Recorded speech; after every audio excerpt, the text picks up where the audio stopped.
بسم اللہ الرحمن الرحیم۔ ابو علی سینا کی کتاب الاشارات و تنبیہات اور اس کے 8ویں مرحلہ کی یہ فصول ہیں، 12ویں سے 15ویں، اور موضوع وہی چل رہا ہے۔ لذت اور علم سے شروع کیا تھا، اور لذت اور علم اس عالم میں ایک مادی لذات ہیں اور مادی علم اور تکلیف ہے۔ اس کے مقابلے میں عقلی لذت اور عقلی علم یعنی عذاب ہے۔ تو ابو علی سینا نے یہی بتایا تھا کہ عالم آخرت میں جو عذاب ہوگا یا جو فائدہ یا جنت ملے گی وہ کس وجہ سے ملے گی۔ ان فصول میں یہ کیا بتانا چاہ رہا ہے کہ انسان کو جو عذاب ملے گا، کن لوگوں کو کس بنیاد پر عذاب ہوگا۔ اور عذاب وہ جو پیچھے بات کر چکا ہے، عقلی، یہ بلند تر اذیت ہے نفس کے لیے کہ وہ علم سے دور رہے، اللہ کی معرفت اسے حاصل نہ ہو۔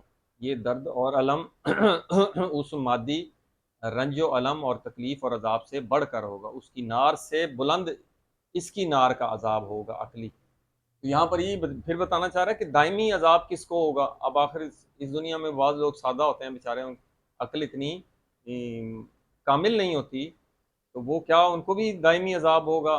تو پھر یہ بتانا چاہ رہا ہے دائمی عذاب کس کے لیے ہے اور ایک وقتی عذاب کس کے لیے ہے، اور کون سے لوگ محفوظ رہیں گے۔ تو یہاں بتا رہا ہے وَعْلَمْ، آپ جانے کہ انا رذیلتاً نقصان ہے، کہ یہ جو نقصان کی رذیلت مقابلے فضیلت کے مقابلے میں، یہ جیسے فضائل اخلاقی اور رذائل اخلاقی ہیں، تو فضیلت کے مقابلے میں ایک رذیلت ہوتی ہے، ایک عیب اور نقص ہوتا ہے۔ تو یہ نقصان کی یہ جو رذیلت ہے، انما تتعزا بہا، اس نقصان کی رذیلت سے اذیت ہوگی النفس، نفس کو اگر یہ رذیلت اس میں آ گئی ہے تو یہ رذیلت اس کو اذیت دے دی گی، اس کے ذریعے سے اذیت ہوگی نفس کو۔ تو پہلے بتا چکے ہیں کہ نفس کی اذیت اس کو بھی اذیت ہوگی، وہ شدید تر ہوگی۔ تتعزا بہا، اسی رذیلت نقصان کی وجہ سے نفس کو اذیت ہوگی۔ کون سا نفس؟ نفس کی اب صفت بتا رہے ہیں، الشیقۃ الی الکمال، وہ نفس جو کمال کا مشتاق ہوتا ہے۔ یعنی مشتاق سے یہاں مراد کیا لینا چاہ رہے ہیں کہ اس میں استعداد پائی جاتی ہے۔ استعداد یہ ہر کسی میں ہے، شوق یعنی کمال کو پانے کا شوق، یعنی معرفت حق تعالی، جو عالی بلند مقامات کی معرفت حاصل کرنا۔ تو یہ کیونکہ وہ شوق اس میں استعداد پائی جاتی تھی کمال کی، لیکن اس نے رذیلت کو اپنایا تو اس سے اس کے نفس کو اذیت ہوگی۔ وذالک الشوق بالغ لتنبہ، وہ کہتا ہے کہ یہ جو شوق ہے یہ کس کے تابع ہوتا ہے؟ ایک تنبیہ کا تابع ہوتا ہے۔ جسے انبیاء کو بھیجا گیا، کیوں بھیجا گیا؟ اس لیے کہ وہ ان کو تنبیہ دلائیں۔ اسی لیے تنبیہ و اشارات، اشارہ جو ان فصول میں ابو علی سینا کرتا ہے کہ ایک تنبیہ چاہیے ہوتی ہے کہ انسان کے وہ ابھارتا ہے اس میں اندر جو استعداد اور صلاحیت پائی جاتی ہے۔ تو جیسا کہ احادیث میں وارد ہوا ہے کہ دو قسم کی حجت ظاہرہ اور حجت باطنہ۔ ظاہری حجت جو انبیاء انسان کو دلیل پیش کرتے ہیں اللہ تعالیٰ کے یعنی کہ وجود کی اور اس کے جو انبیاء ہیں ان کی، اور جو حجت باطنی ہے وہ انسان کی عقل ہے۔ اور اسی لیے کہا گیا انما یحاسب الناس علی قدر عقولہم، یہ جو عقل جس حساب سے دی گئی ہے یہ استعداد ہے، اور انبیاء دلیل دے کے وہ اس کی عقل جو باطنی حجت ہے اس کو ابھارتے ہیں۔ تو وہ یہی کہہ رہا ہے کہ یہ تابع ہوتا ہے، یہ جو استعداد پائی جاتی ہے، جو عقل میں یہ شوق پایا جاتا ہے ایک تنبیہ کا، اور یہ اس کو فائدہ دیتی ہے، یفیدہ الاکتساب، یہی جو تنبیہ ہے وہ اس کے شوق کو فائدہ دیتی ہے۔ تنبیہ سے فائدہ ہوتا ہے اس استعداد کو، کس چیز کے لیے؟ الاکتسابہ، کہ وہ کسب کرے، زور لگائے، محنت کرے۔ کسبہ سے نکلا ہے، الکاسب و حبیب اللہ، ہاتھ سے روزی کمانے والا یعنی محنت کرنے والا، کوشش کرنے والا۔ تو یہ کوشش کی طرف بھارتی ہے کہ آپ اپنی استعداد کو فعلی کریں، یہی کمال ہے، کمال پانا۔ والبلہا، یہ بلہا کیا ہوتا ہے؟ بلہا ایک سادہ لو، جس کا قلب سادہ۔ آپ نے دیکھا ہوگا کہ عقل ان میں زیادہ نہیں ہوتی، برائی کی طرف میلان نہیں ہوتا، ہمیشہ اچھائی سادگی کو وہ اپناتے ہیں۔ ایسے لوگ جن کے پاک باز لوگ، بے جنبت من ھذا العذاب، وہ اس عذاب کے ایک کنارے پر رہیں گے، یعنی ان کو حقیقی عذاب نہیں ہوگا، لیکن چونکہ وہ سادہ تھے ان کو استعداد نہیں دی گئی، اس لیے ان کو دائمی عذاب نہیں ہوگا، یہ ان لوگوں میں سے نہیں ہے۔ اور بہت ساری احادیث بھی اس میں وارد ہوئی ہیں کہ جو سادہ لوگ ہیں وہ بڑی آسانی کے ساتھ جنت میں چلے جائیں گے۔ وَإِنَّمَا ہوا یہ جو عذاب ہے للجاہدین، تین قسم کے لوگوں کے لیے عذاب، جاہد، محمل اور والمحرزین، ان تین کے لیے۔ کیوں؟ اما علما بہی الیہم من الحق، یعنی اللہ تعالیٰ کی طرف سے ان کو ایک استطاعت اور قوت اور قدرت دی گئی تھی، استعداد کو وہ فعلی کریں اور کمال کو حاصل کریں، لیکن انہوں نے اس کو حاصل نہیں کیا۔ اب یہ تین قسم کے لوگ ہیں جن کو عذاب ہوگا۔ ایک تو پہلے یہ بالکل جاہدین، جاہد ہوتا ہے منکر، انکار کرنے والا، قرآن میں جس طرح کافی جگہ پہ لکھا ہوا ہے، یعنی یہ حق کو جانتے ہیں لیکن پھر بھی اس کا انکار کرتے ہیں، جیسے کہ کفار تھے، اسی لیے ان کو استعداد بھی دی گئی تھی، اور یہی وہ لوگ ہیں وہ جہل مرکب کا شکار ہیں، منکر جو جہل مرکب، اس کے لیے کوئی معافی نہیں ہے، حق کو جانتا ہے لیکن اس کے باوجود اس کا انکار کرتا ہے، تو اس کی صلاحیت بھی پائی جاتی تھی کہ وہ معرفت کو حاصل کرے لیکن وہ اس کا انکار کرتا ہے۔ اور اس کے مقابلے میں دوسرے کون سے ہیں؟ یہ ہیں محمل۔ محمل کون سے لوگ ہیں؟ یہ وہ لوگ ہیں یعنی جن کو علوم حاصل کرنے کی ایک حد تک کمال حاصل کرنے کی استعداد ان میں بھی تھی، لیکن یہ مشغول رہے ہیں، جیسا کہ پچھلے میں کہا تھا، شاغل، اس عالم کی مصروفیات، جیسے ضروریات زندگی کو کسب کرنے میں سارا وقت گزار دیا، مال و جائیداد بنانے میں، وہ یہ بھی انہوں نے اعراض کیا ہے اس علم کو حاصل کرنے کا، حالانکہ ان میں استعداد تھی، یہ بھی لوگوں کو، یہ بھی ان کو بھی عذاب ہوگا۔ اور تیسرے قسم کے لوگ کون سے لوگ ہیں؟ وہ لوگ ہیں، یہ اعراض کرنے والے پہلے آگے، اب آگے محمد۔ محمد وہ لوگ ہیں جو، ہاں ایک اور بڑا بول سینا یہ فرق لکھا ہے کہ جاہد میں اور یہ جو معرضین ہیں ان میں کیا فرق ہے؟ دونوں جو ہیں استعداد پائی جاتی تھی لیکن کمال کو انہوں نے حاصل نہیں کیا۔ جو جاہد ہوتا ہے وہ کیا کرتا ہے؟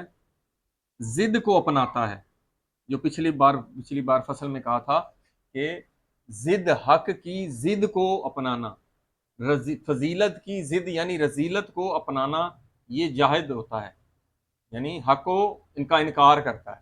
جبکہ اس کے مقابلے میں مورز جو اعراض کرنے والا ہوتا ہے وہ کیا کرتا ہے؟ وہ بھی حق کو نہیں اپناتا لیکن ضد کو نہیں اپناتا، جبکہ جاہد ضد کو اپنا لیتا ہے، اور اعراض مورزین ضد کو نہیں اپناتے، رذیلت کو، لیکن وہ مصروف رہتے ہیں ان شواغل دنیا میں۔ محمل بھی جو ہوتا ہے یہ بھی علم حاصل نہیں کرتا، استعداد اس میں ہوتی ہے لیکن وہ علم حاصل نہیں کرتا، اس سے وہ دوری اختیار کرتا ہے، تو اس وجہ سے وہ کمال کو نہیں پا سکتا۔ جب کمال کو نہیں پاتا تو اس کو اس بنیاد پر عذاب دیا جائے گا، اور عذاب کیا ہوتا ہے؟ یہ جو دنیاوی جو رذیلتیں اس میں آگئی اس کو دور کیا جاتا ہے۔ تو وہ یہی بات آگئی، فالبلاہ تو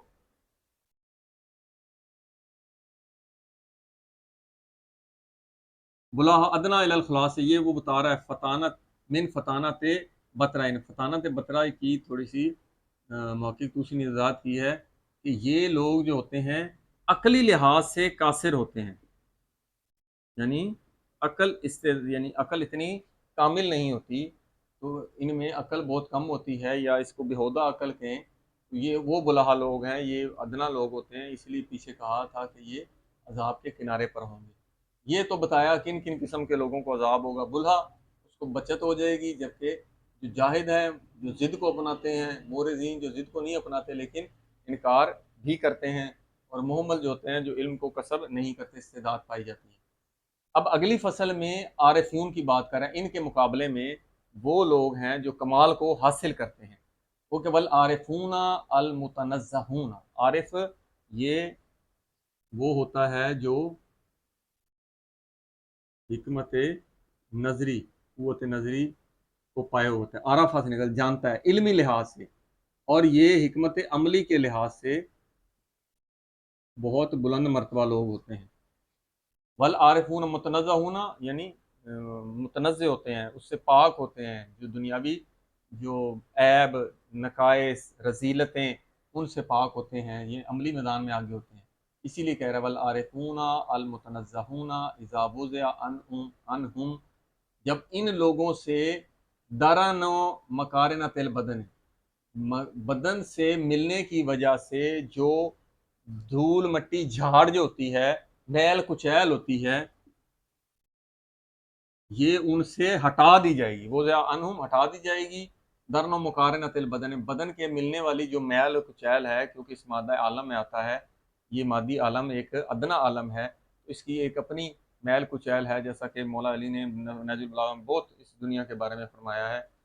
تو یہ میل کچیل جو ہے اس کو ہٹا دیا جاتا ہے، وَانفَقُوا عَنِ الشَّوَاغِلِ، اور منفق ہو جاتے ہیں، جدا کر دی جاتی ہے ان سے جو دنیا کے شواغل ہیں۔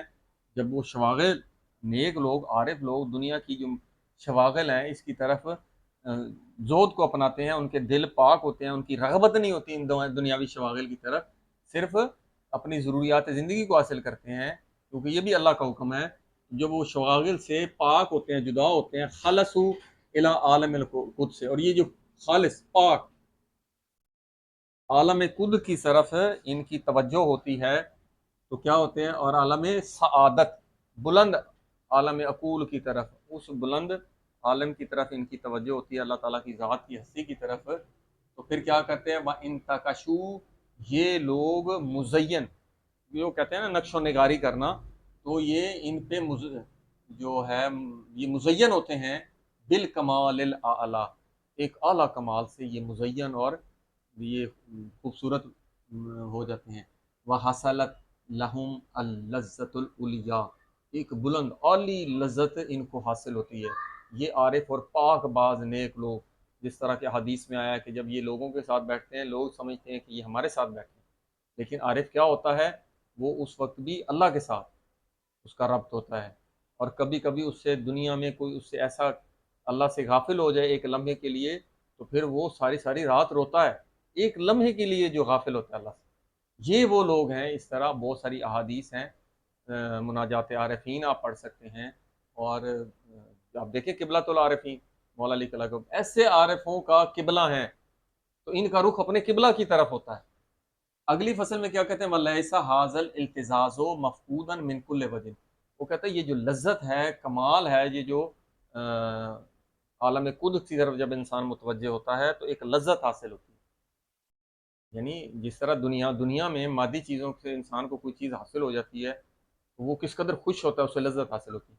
یہ روحانی جو لذت ہے، یہ روحانی لذت، وہ کہہ رہے ہیں کہ یہ لذت مطلقاً اس عالم میں فاقد نہیں ہے کہ آپ بدن سے روح کا مل گئی ہے تو اب عالم قدس سے بالکل ربط نہیں ہو سکتا، تو وہ لذت ہی حاصل نہیں ہو سکتی۔ وہ کہتے ہیں ایسے نہیں ہے، ون نفس فی البدن، در حالانکہ انسان کا نفس اس بدن میں ہوتا ہے، بل المنغصمون، بلکہ وہ ڈوبے ہوئے ہوتے ہیں، انغماس ہوتا ہے کسی چیز میں ڈوبے ہوئے ہوتے ہیں، فی تأمل الجبروت، عالم جبروت کے تأمل میں، غور و فکر میں، وہ اس قدر ایسے جیسے اکثر آپ نے دیکھا ہوگا کوئی شخص بیٹھے بیٹھے اس قدر کھو جاتا ہے، لوگ اس کو بلاتے ہیں، اس کو نہیں پتہ لگتا۔ یہ مومن ایسے اس عالم قدس میں انغماس ہوتا ہے، اس کا ڈوبا ہوا ہوتا ہے، حالانکہ اس عالم میں ہوتا ہے، اس کا نفس اس بدن میں ہوتا ہے، لیکن نفس کی توجہ بدن کی طرف نہیں، بلکہ اس کی توجہ عالم جبروت، عالم قدس کی طرف ہوتی ہے۔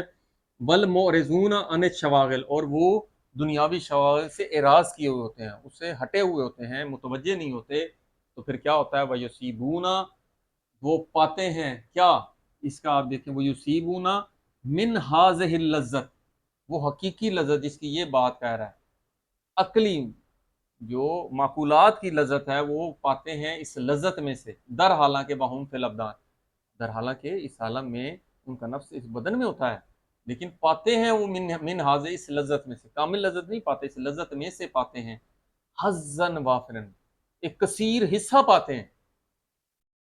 یہ کس طرح شوق دلایا جا رہا ہے کہ اس عالم میں بھی انسان وہ باطنی لذت پا سکتا ہے، لیکن شواغل سے ہٹنا پڑے گا، وہ تأمل جبروت میں کرنا ہوگا، تو پھر آپ اس لذت کو پا سکتے ہیں، وافر حصہ پا سکتے ہیں۔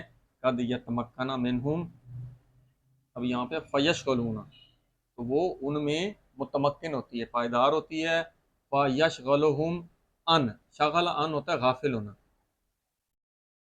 جب وہ غافل ہوتے ہیں تو یا یہ انہیں غافل کر دیتی ہے ان کل شیء، ہر چیز سے. جب وہ اس عالم کی طرف ہوتے ہیں تو پھر تو یہ جو نفس ہے جب اس کو دیکھتا ہے تو اس قدر اس کی لذت ہوتی ہے کہ وہ اسے اس دنیاوی ہر چیز سے غافل کر دیتی ہے. انسان ہر چیز سے اراض کرتا ہے، متوجہ ہی نہیں ہوتا.